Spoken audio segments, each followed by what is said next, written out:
E aí, pessoal, sejam todos muito bem-vindos a mais uma análise visual. É muito bom ter a companhia de vocês, que, assim como a gente, adoram mergulhar nesses grandes movimentos da história. Hoje, nós vamos explorar um tema que é, literalmente, fascinante: a incrível evolução espiritual da fé judaica logo depois daquela devastação brutal do exílio babilônico. O nosso grande objetivo aqui é entender como é que as ruínas completas de uma nação acabaram se tornando a base para uma espiritualidade super resiliente e universal. Então, sem enrolação, vamos direto ao ponto.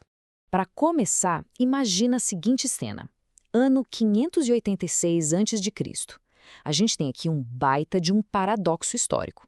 O Templo de Jerusalém, que era o coração absoluto, o centro de tudo na vida religiosa deles, foi simplesmente varrido do mapa. Os muros derrubados, a elite inteira deportada.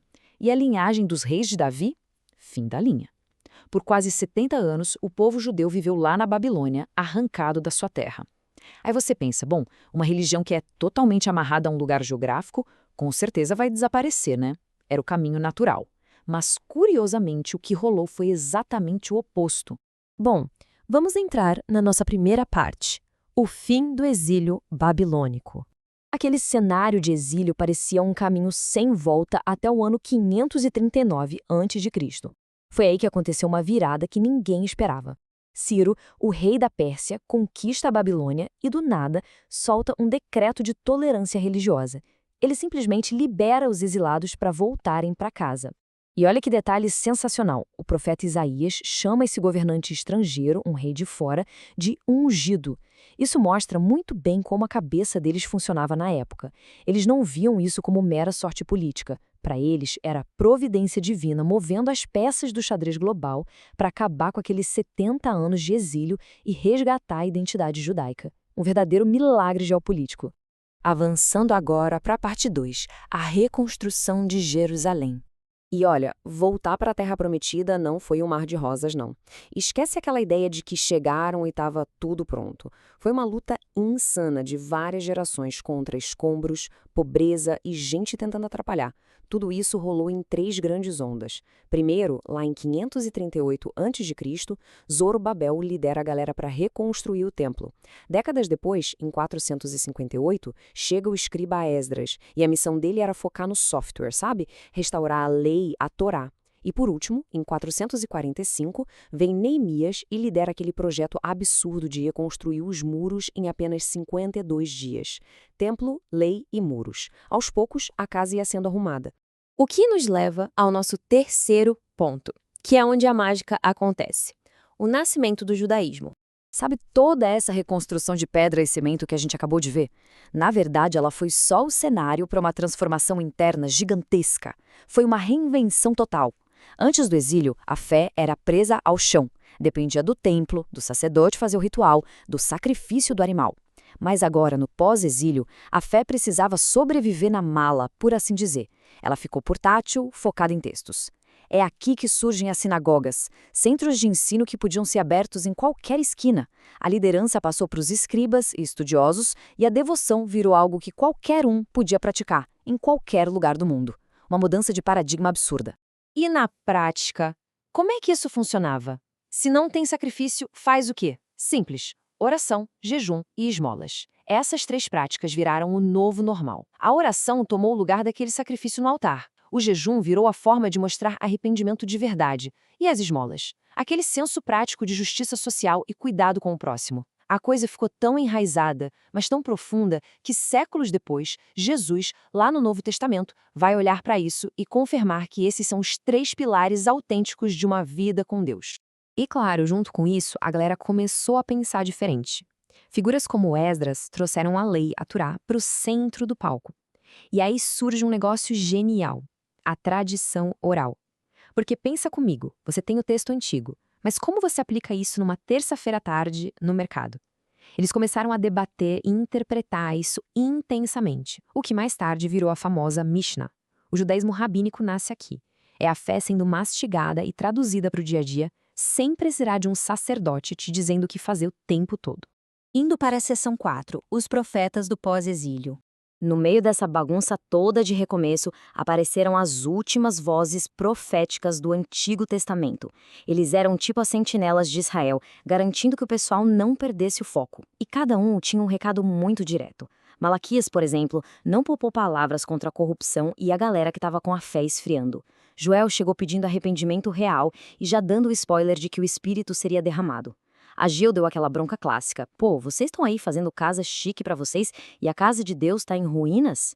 E Zacarias foi aquele que reacendeu a chama, falando grandão sobre a esperança do Messias que estava por vir. E essa esperança, gente, não era exclusividade para um grupinho fechado, não. Olha essa frase. A minha casa será chamada casa de oração para todos os povos. Isso é gigante. Mostra que o judaísmo pós-exílio estava expandindo a mente. Deixou de ser só uma religião étnica daquele pedaço de terra para começar a abraçar a humanidade inteira. Todo aquele sofrimento do exílio serviu para preparar Israel para entregar uma mensagem que agora era para o mundo todo.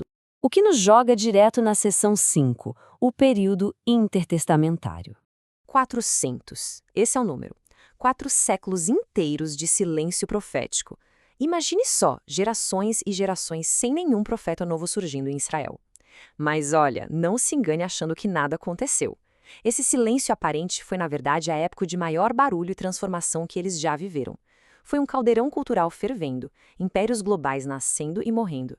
Foi exatamente essa pressão toda que pavimentou o que viria a seguir. Para vocês terem uma ideia, a política da época foi uma verdadeira montanha-russa. Eles saíram da mão dos persas, caíram no colo dos gregos, e os gregos tentaram empurrar a cultura deles, o helenismo, goela abaixo. O negócio ficou tão feio que gerou a revolta dos macabeus lá em 167 a.C. Eles até conseguiram um respiro de independência, mas durou pouco. Logo depois, em 63 a.C., adivinha quem chega? O Império Romano, com aquela mão de ferro estrutural absurda, colocando a região inteira sob a bota de Roma e dos Herodes da vida. Com tanta opressão e império trocando de mãos, a sociedade rachou. Todo mundo queria proteger a fé, mas cada um de um jeito diferente. Aí surgem aquelas panelinhas famosas do primeiro século. Tinha os fariseus, obcecados pela pureza e pela lei no dia a dia, os saduceus, que eram a elite política, agarrados ao templo e ao poder. Tinha os essênios, que basicamente disseram, cansei de vocês, e foram morar no meio do deserto para buscar uma santidade extrema. E, claro, os zelotes, que queriam resolver o problema debaixo de porrada, na Revolução Armada mesmo. 4 respostas totalmente diferentes para a mesma crise. E no meio dessa loucura histórica, rola um dos maiores saltos intelectuais de todos os tempos, a Septuaginta. Eles pegaram a Bíblia hebraica e traduziram para o grego, que era o inglês da época, a língua que todo mundo falava. Isso foi um divisor de águas absoluto, porque agora judeus que nem sabiam mais falar hebraico e pessoas de fora, os gentios, podiam ler as escrituras. Foi a primeira grande ponte que ligou a mensagem deles com o resto do mundo antigo. E assim a gente chega na nossa última parte, a preparação para o Messias. Pensa comigo, toda essa pressão, essas guerras, as traduções e os debates filosóficos, tudo isso convergiu de um jeito perfeito no século I. O palco estava montadinho. Você tinha uma rede gigante de sinagogas espalhando conhecimento por todo lado, a Torá como regra absoluta de vida, estudiosos super preparados para debater qualquer texto e, claro, o povo numa expectativa fervendo, não aguentando mais sofrer e clamando por um Salvador. É exatamente esse o mundo, pronto e agitado, em que figuras como João Batista e Jesus vão pisar. E o mais legal é como a expectativa sobre quem seria esse Messias tinha amadurecido. A galera mais atenta, lembrando do profeta Zacarias, começou a sacar que a resposta de Deus talvez não fosse um herói de guerra num cavalo branco, espalhando sangue inimigo, mas sim um redentor espiritual, alguém manso, humilde, montado num jumentinho. Não era só uma libertação de Roma, era uma libertação da alma. Foi uma mudança de chave colossal. Então, para fechar nossa exploração de hoje, eu deixo essa provocação aí para a gente pensar. Aqueles 400 anos sem uma voz profética. Será que Deus estava mesmo em silêncio?